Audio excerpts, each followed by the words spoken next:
बिस्मिल्लाहिर्रहमानिर्रहीम।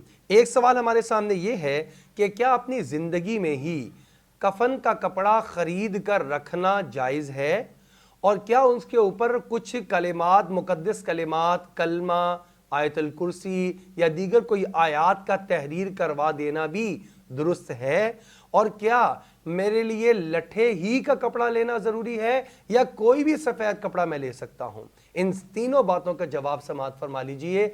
सबसे पहली बात तो यह है कि अपनी ज़िंदगी में कफन का इंतज़ाम कर लेना और पहले से कपड़ा ख़रीद कर उसको अपने कफन के मुताबिक कटवा लेना और उसकी चादरें बनवा लेना, उसकी कमीज़ बनवा लेना, ये जायज़ है, दुरुस्त है, इसमें किसी किस्म की कोई गुनाह की या कबाहत की बात नहीं है।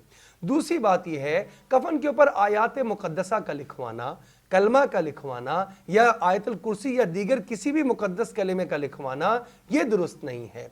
ये उसकी बेअदबी है और उस कलिमात की कि उसको आपने इस कफन के ऊपर लिखवा दिया, फिर कुछ कफन का हिस्सा नीचे आ जाएगा, कुछ कफन का हिस्सा ऊपर आएगा, फिर ऊपर आते वक्त भी जब उसको कब्र में रख दिया जाए ऊपर से मिट्टी डाल दी जाती है, तो ये बेअदबी का शाइबा ज़्यादा है। लिहाजा मुक़द्दस कलिमात लिखवाने की कतई कोई ज़रूरत और हाजत नहीं है।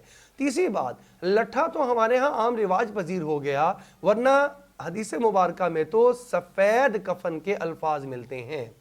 लिहाजा रंग सफ़ेद होना चाहिए, वो लट्ठे का हो, वो कॉटन का हो, वो वॉशन वेयर का हो, वो कोई भी कपड़ा ऐसा हो कि जिसका कफन बनाया जा सकता है और वो सफ़ेद रंग का हो, तो उसमें मैयत को कफन देना जायज़ होगा।